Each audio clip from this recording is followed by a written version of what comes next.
qu'elles soient arabes ou non arabes, l'amour des lettres doit être aussi compris au sens précis du mot, l'amour du signe graphique.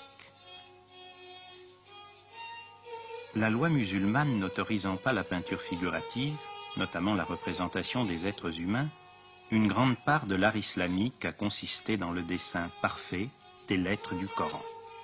Parfois, une sentence seulement est inscrite, décorée, enluminée.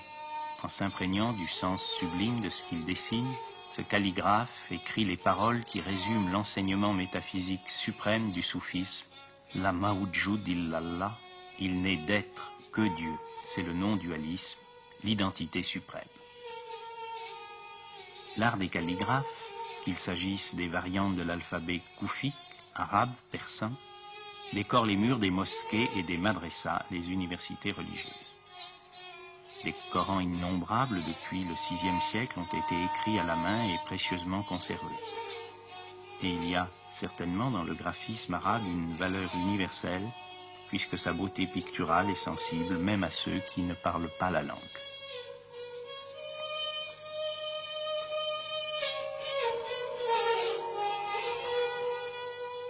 Le Coran et les hadiths du prophète ont été enseignés et commentés de génération en génération dans des universités appelées madrasas qui ont formé les docteurs de la loi, les moullas.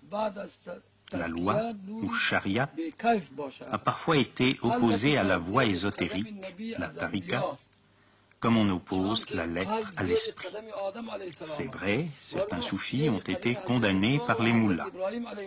Mais l'importance de ce conflit ne doit pas être exagérée, et bien des professeurs de madrasa ont été aussi membres de confréries soufis. En Afghanistan comme ailleurs, les universités modernes remplacent peu à peu les madrasas.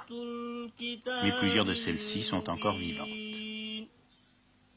On songe à la grande époque où, sans autre moyen de locomotion que le cheval ou le chameau, les étudiants n'hésitaient pas à voyager pendant des semaines et même des mois pour venir étudier auprès d'un maître dont, sans journaux, sans radio et sans télévision, la célébrité avait pourtant franchi les frontières, de Boukhara à Lahore, de Hérat à Konya, de Fès à Damas, du Caire à Nishapur.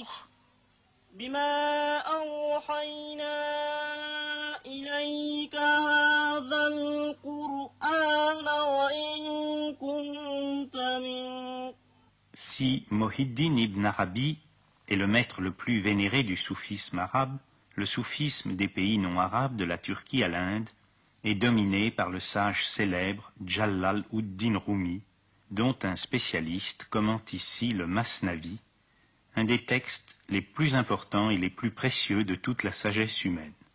Les soufis disent que le Masnavi est presque égal au Coran. J'oserais dire que ce texte admirable est presque égal aussi aux Upanishads, au Tao Te Ching ou à la Bible. Lorsqu'il a achevé sa lecture quotidienne des livres sacrés, Soufi Abdul Samad se rend à son bureau. J'ai demandé à Abdul Samad de témoigner à travers ce film pour l'islam et le tassaouf en Afghanistan, car il m'a paru peut-être le plus exemplaire de tous les soufis que j'ai connus depuis 15 ans. C'est en effet un homme inséré dans la vie nouvelle, moderne de l'Afghanistan, et qui demeure pourtant indéfectiblement fidèle à l'enseignement du prophète et à la tradition de sa confrérie.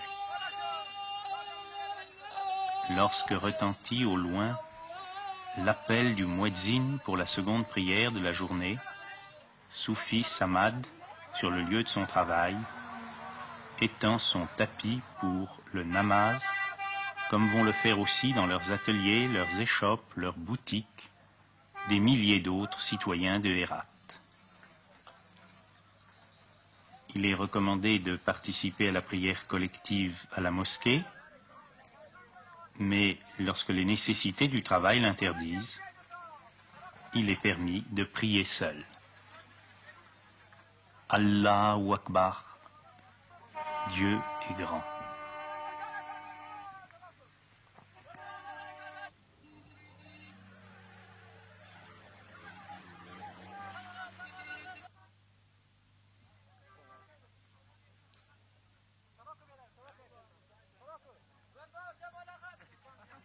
Assalamu alaikum.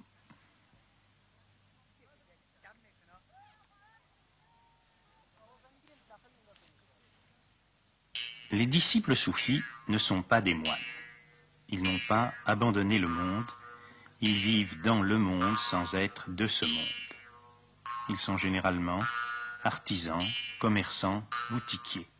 On les rencontre plus souvent dans les ruelles des bazars et les anciens quartiers que dans les bureaux modernes et les immeubles neufs, bien que, de tout temps, de hautes personnalités aient été aussi les humbles disciples d'un pire ou d'un cheikh.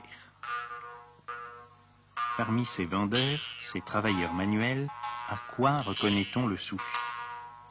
Pas seulement au fait qu'il porte toujours la barbe et le turban. On reconnaît le soufi à sa conscience professionnelle, à son honnêteté scrupuleuse, à sa générosité, à sa ferveur dans les pratiques religieuses communes. On le reconnaît parfois aussi à la profondeur de son regard, à la lumière de son sourire.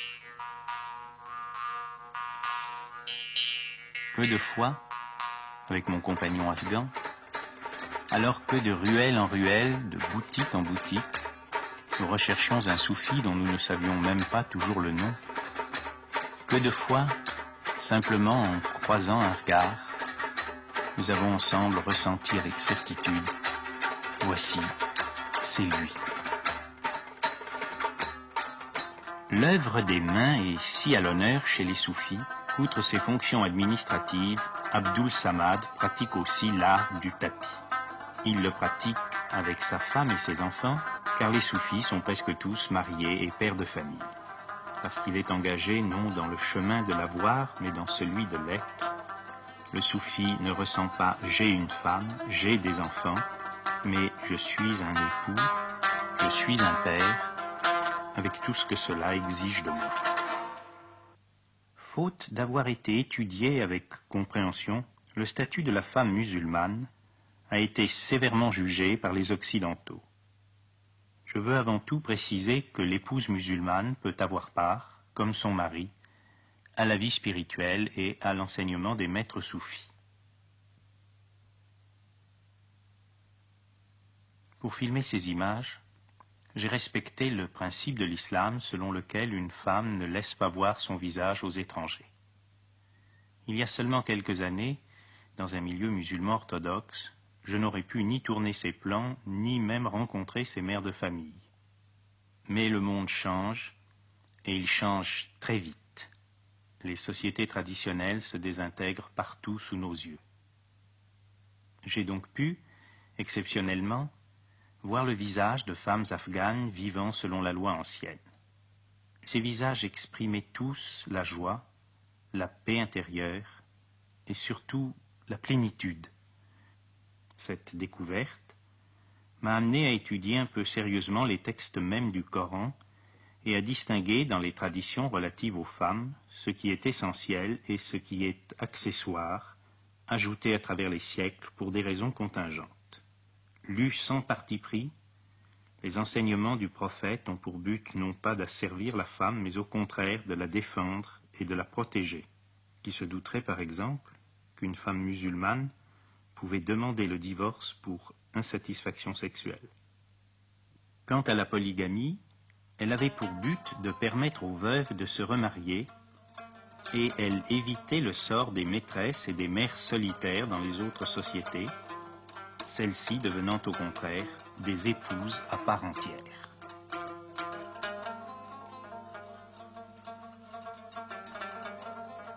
S'ils ont une femme et une vie sexuelle, les soufis, qu'ils soient maîtres ou disciples, sont également pères de famille. S'ils sont mariés avec 2 ou 3 épouses, leurs enfants sont d'autant plus nombreux. Parfois aussi, ce sont les neveux et nièces ou les petits-fils qui se groupent autour d'eux.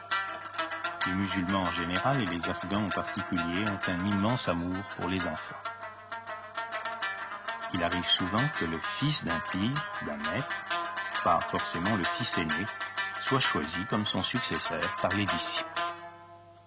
La célèbre parole de Jésus, « Laissez venir à moi les petits-enfants », m'est souvent revenue en mémoire lorsque je séjournais près de maîtres soufis. peu de fois, j'ai été témoin de la tendresse et de la sollicitude avec laquelle ces sages, si respectés par les adultes, enseignaient les enfants. C'est souvent dans les premières années de l'existence que se joue un destin, et c'est une bénédiction pour un petit